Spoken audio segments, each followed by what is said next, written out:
These washers are gonna act like little clips themselves. So the mirror is gonna come right in under here and these washers will hold it on.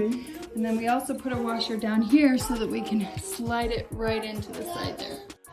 Okay, so we have these little clips. Let me show you.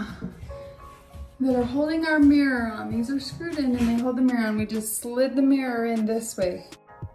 All right, here's the mirror. We just slid it on. It's being held on that side by a little washer.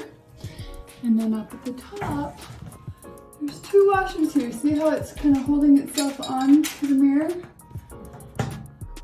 Awesome.